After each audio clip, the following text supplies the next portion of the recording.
Okay, so mucoidal degeneration, that is, it is the defect in the mucin metabolism. We call it as mucoidal degeneration.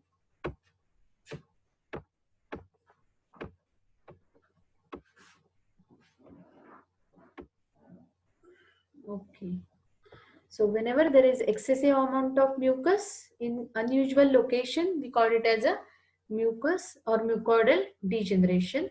So it is basically, it is described in the cancer with high degree of mucus, mucoidal degeneration. It is called as mucinous carcinoma or colloidal type of carcinoma. Now what is mucin? That is the combination of proteins and carbohydrate. That is proteins, that is glycoprotein variety, and carbohydrates, they are of mucopolysaccharide group. Okay, so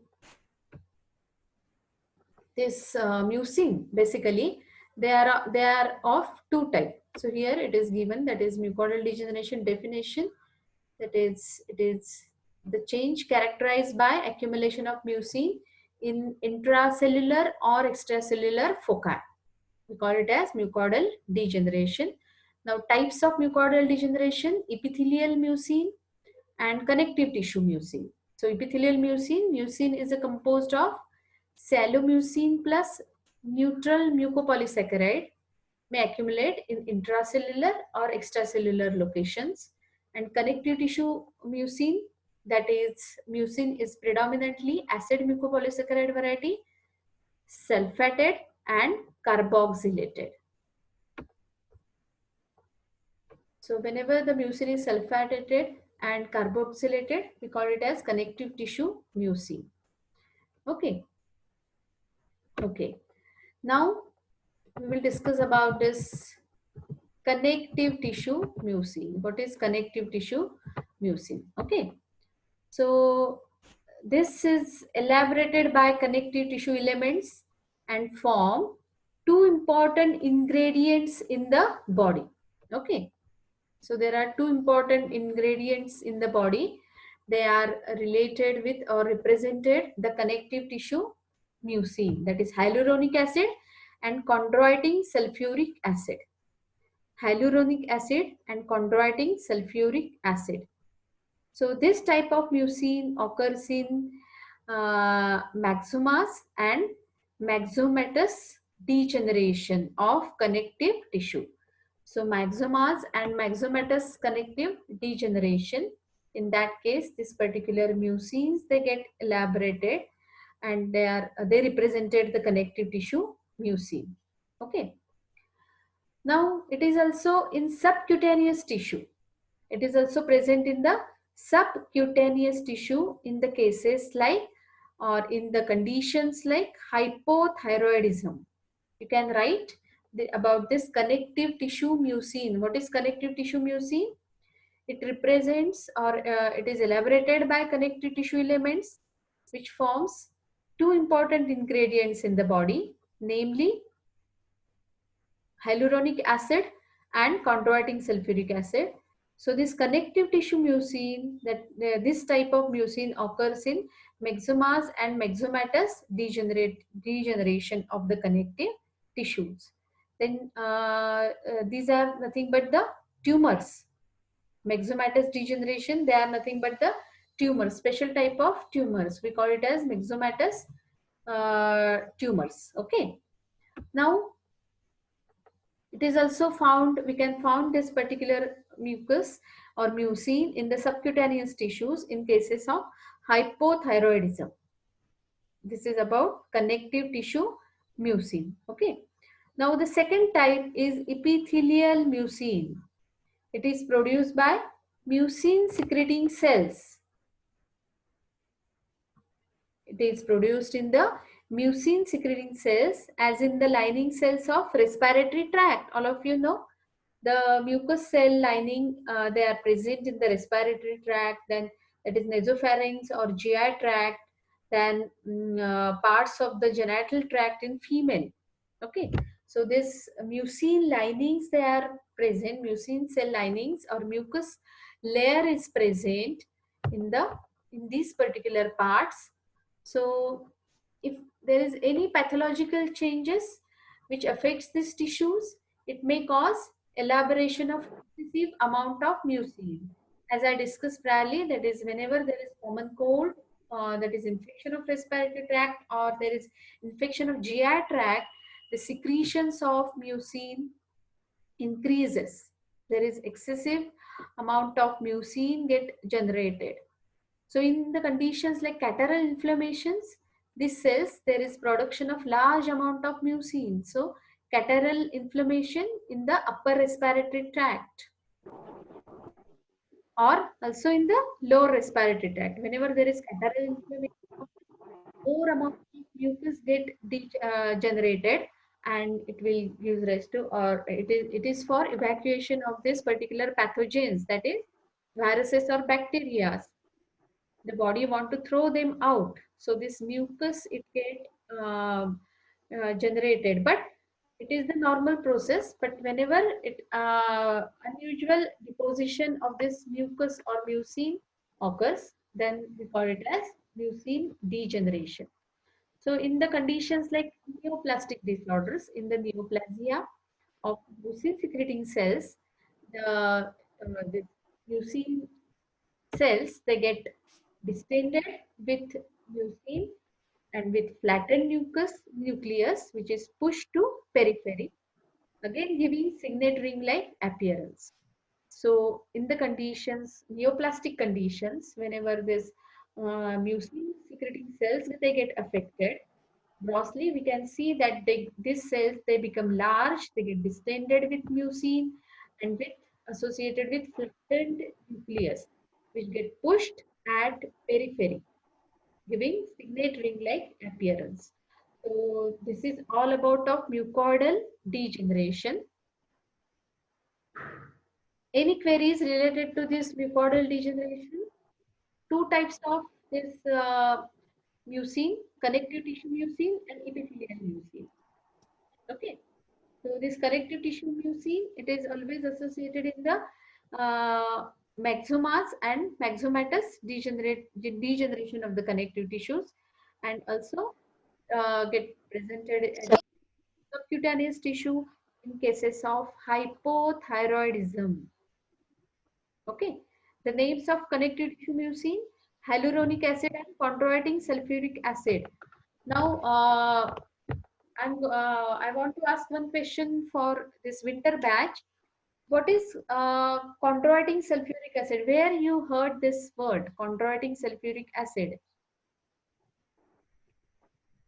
Yes? Where you heard this word, chondroitin sulfuric acid?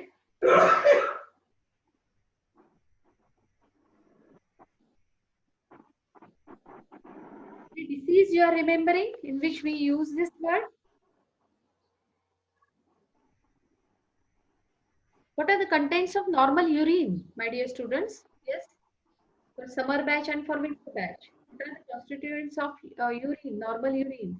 Urine is made up of crystalloids and colloids. So the colloids present in the urine, they are named as mucin and chondroitin sulfuric acid. Okay, it is present in the normal urine. Remember this thing? Remember this thing? So this is the chondroitin sulfuric acid which is present in the normal urine. So it passes from the normal urine. So this colloid, what is the action of this colloid?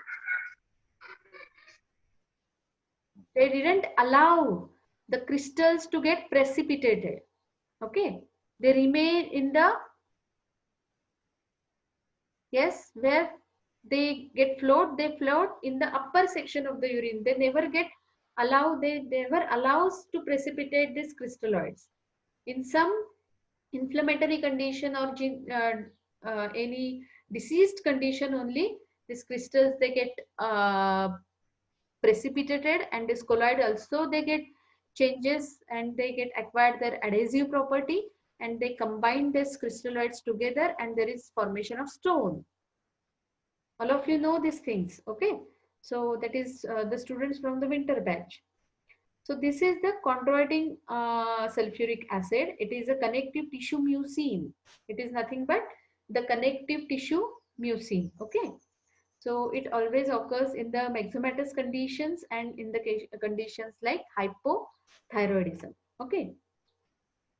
And this epithelial mucin, all of you know, that is it is present in the coverings of the respiratory tract, GI tract, and genital tract in the female.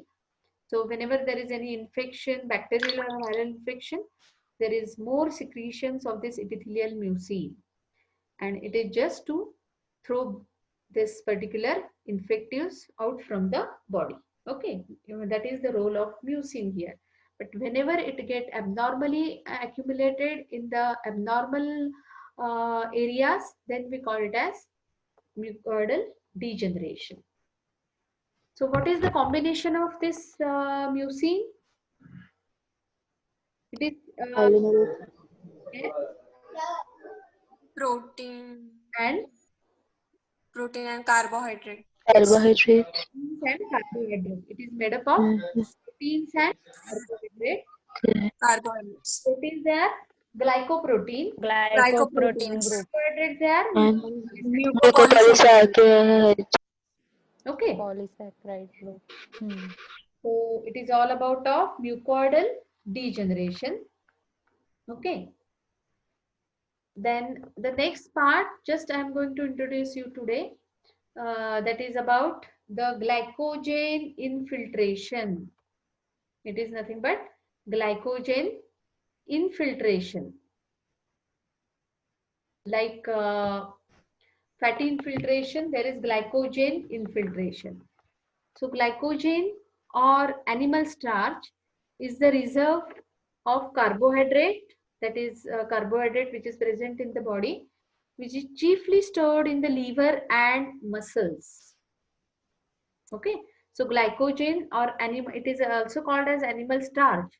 It is the reserved carbohydrate of the body. It is nothing but the reserved carbohydrate in the body, which is chiefly stored in the liver and various muscles.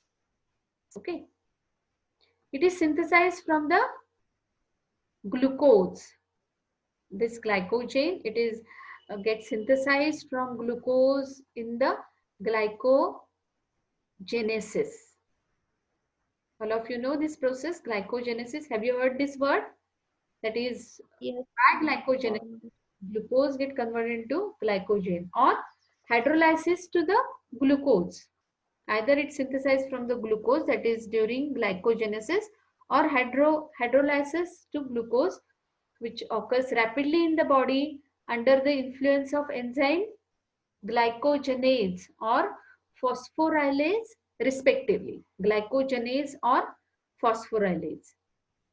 So it hydrolyzes to glucose, which occurs rapidly in the body under the influence of enzyme glycogenase or phosphorylase respectively. Okay. Now pathology of this is abnormal accumulation of glycogen. It is found in diabetes mellitus or in the glycogen storage diseases. In diabetes mellitus and in the glycogen storage diseases. So that is so this name of that disease is von Gierkes disease. Von Gierkes, Gierkes disease. Okay. So what happens in diabetes mellitus? In this condition, there is abnormal distribution of glycogen is seen in presence of glycosuria with hyperglycemia. What is glycosuria?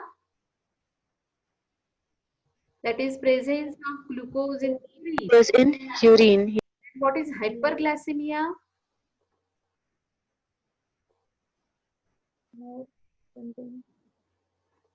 Yes. What is hyperglycemia?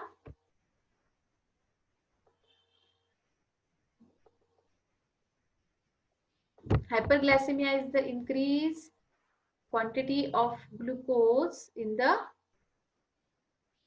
serum, that is in the plasma, in the blood. Okay. That condition we call it as hyperglycemia. So in this condition, diabetes mellitus, that there is abnormal distribution of glycogen in presence. Hello? Hello, ma'am? Hello? Please mute yourself. Who is talking? Please mute your. Ma'am आता आमचा थोरात सरांचा lecture चालू झालाय चालू झालंय. 4 o'clock.